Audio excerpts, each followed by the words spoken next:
To Everything Right, Wrong, and Almost Right in the movie version of Harry Potter and the Half-Blood Prince. In this video series, I will analyze what went right and what went wrong in all 8 of the Harry Potter films. There are going to be spoilers in every one of these videos, so if you're ready for that, let's get started.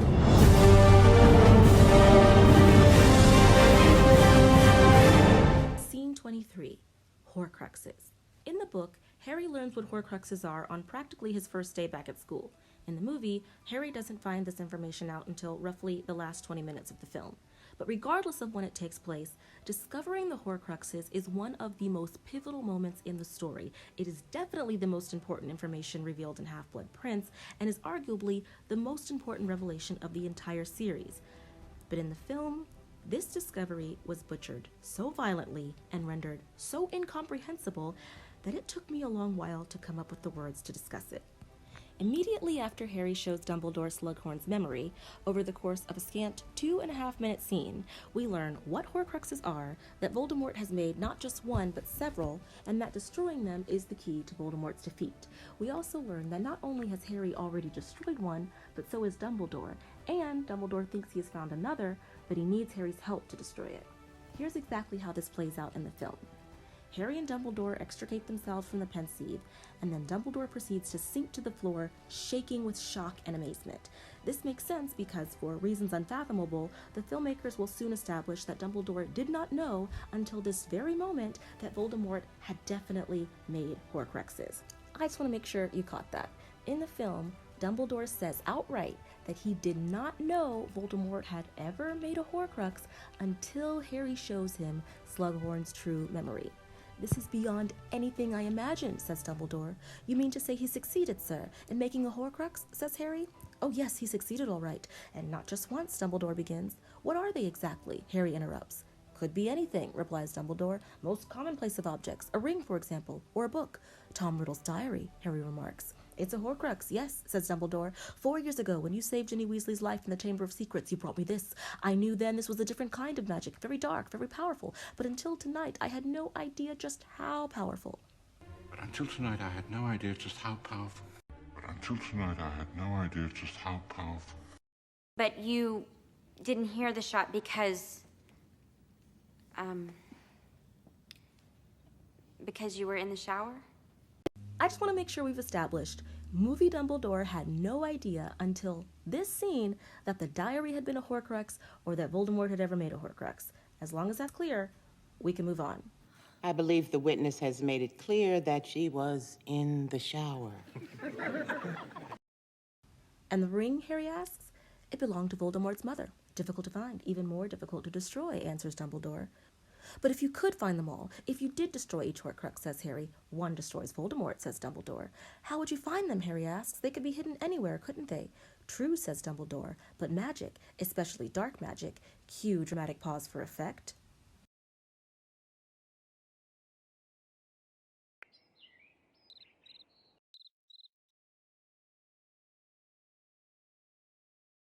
Leaves traces. "It's where you've been going, isn't it, sir, when you leave the school," Harry says. "Yes, and I think perhaps I may have found another, but this time I cannot hope to destroy it alone. Once again, I must ask too much of you, Harry." And that's the end of the scene. All that's left is a brief interlude between Dumbledore and Snape, and then a passably touching scene between Harry and Dumbledore, and we're off to destroy the third Horcrux, which just so happens to be hidden in the middle of a lake, concealed in a cave at the bottom of a cliff in the middle of the ocean, and there is absolutely no explanation for how Dumbledore found it, except that dark magic leaves traces. Hold on one red-hot second.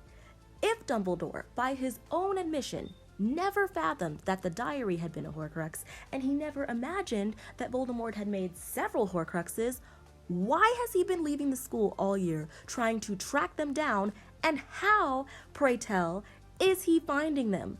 There is never any explanation whatsoever as to how Dumbledore learned about the ring, found it, or what made him go looking for it in the first place. Oh my god. Oh my God. Oh my God. There is also no explanation as to how he found this super secret cave, unless you count that glimpse of it on the postcard, but I don't, because nobody who hadn't read the book would ever pick up on that. That's suspicious. That's weird. So I ask you, movie Dumbledore, how did you find the cave? And how did you find the ring? We know you're good, but nobody's that good. Surely, you don't expect us to believe that you just strode out into the world locating bits of Voldemort's soul you weren't even certain he left behind because dark magic leaves traces. Yeah. 2.5 minutes are all it took to rip the integrity of this entire story apart, and in their wake are great gaping plot holes which ricochet across the timeline of all 8 films. This moment should have been an earth-shattering revelation, and instead, it is nothing more than a shoddy catalyst to the next action scene. The secret of the Horcruxes should feel like the missing piece to a puzzle you started 6 years ago. They are the answer to the mystery of how Voldemort survived when his killing curse rebounded on Harry all those years ago. It's the reason this story is even happening in the first place. Instead of the shining beacon of hope this moment should have been, all we're left with is a bizarre, eerily convenient, half-constructed scavenger hunt with a really bad prize at the end. This mutilated plot point is a Horcrux in and of itself, preserving forevermore its shredded portion of this story's soul. Do I need to tell you? They got it wrong. Accuracy, -10 out of 10. Let's go on to scene 24, the cave. First, I appreciate that the very next line in the film is Snape asking Dumbledore, "Have you ever considered that you ask too much?" which offers a nice parallel to Dumbledore's line a second before when he says to Harry that he must ask too much of him. The conversation between Harry and Dumbledore before they depart is also, like I said, passably touching.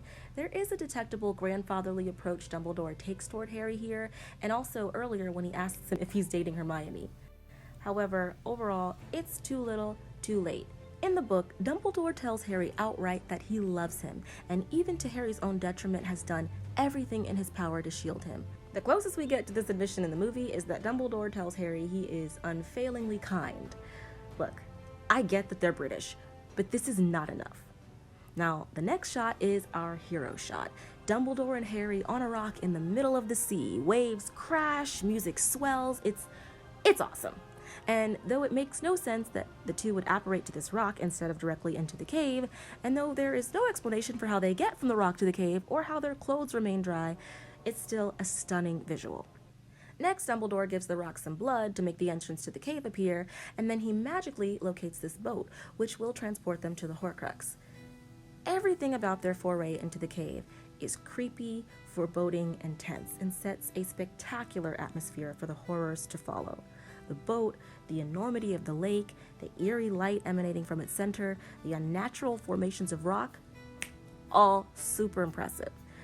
Michael Gambon's performance while drinking the potion of despair tripled the respect I have for him as an actor, which definitely took a nosedive when I learned he never read a single Harry Potter book. But his performance here is just perfect.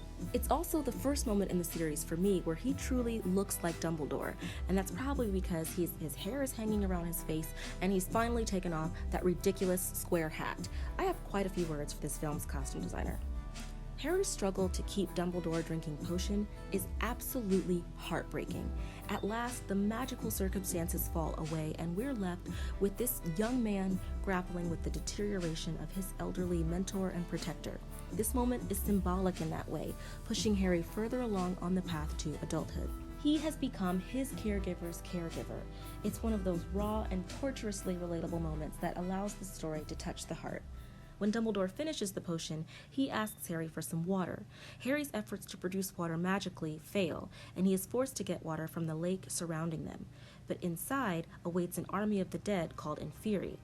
I knew exactly what was going to happen when Harry touches the water, but I still gave a start of terror when the first Inferius grabbed Harry's arm. Everything about this scene was downright scary. However, as more of them start to appear, I found myself pulled out of the action by the way they looked. It seems like they are all identical CGI replicas of the same skeletal figure. Admittedly, I have never seen a decomposed body, and the bodies have been in the lake for a very long time, but I imagined that they would be more swollen and bloated, or at least retain a bit more of their individual appearances, and at the very least still be wearing clothes. It would have been much more terrifying and realistic, and potentially save money, to have human actors play the inferi. That way, there could have been a variety of men and women, young and old, even children. Inferi are basically zombies, and what makes zombies scary is that they look human, but they're not, and everything that makes them human, like critical thought, empathy, civility, is reversed.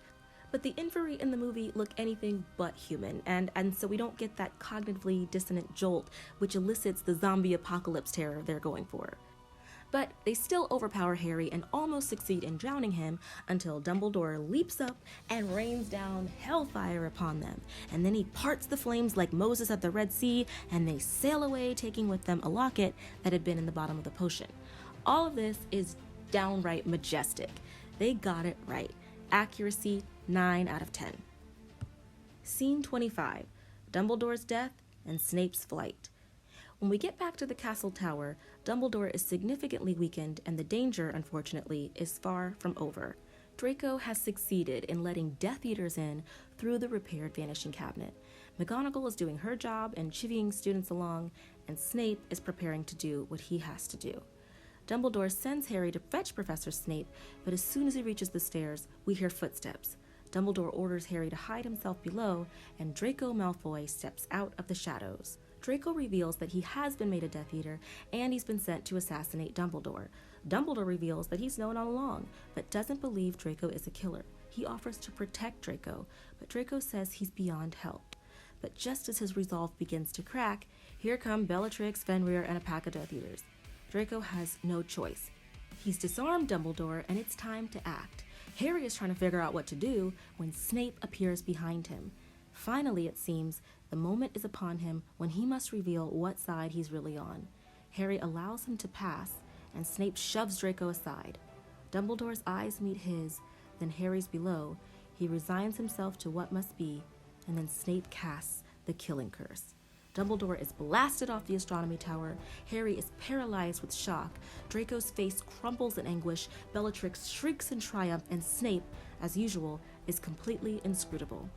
This scene is just absolutely perfect. Finally, we've stopped rushing from one thing to the next, and we can just get to the heart of what is going on. This scene does an excellent job of capturing everybody's eyes, and it is so clear exactly what each character is thinking and feeling, and this is what I've been looking for the entire film. After Dumbledore is killed, Snape grabs Draco and leads the Death Eaters through the castle, where Bellatrix destroys the Great Hall, and they meet no real resistance. In the book, there was a ferocious battle between the Death Eaters, the Order of the Phoenix, and Ron, Hermione, Ginny, and Luna and Neville, but in the film, the Death Eaters march confidently and unhampered from the castle to the grounds. It doesn't really make sense why they pass through the forest to get to Hagrid's hut, but the trees make for an ominous backdrop. Bellatrix sets Hagrid's house on fire just as Harry catches up to them. He attacks Snape, who blocks all of Harry's spells.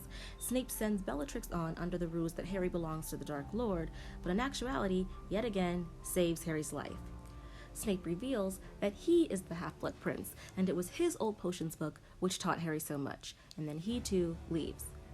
Back up at the castle, the entire school has gathered around Dumbledore's fallen body. Harry makes his way to the very front and kneels beside Dumbledore, retrieving the locket.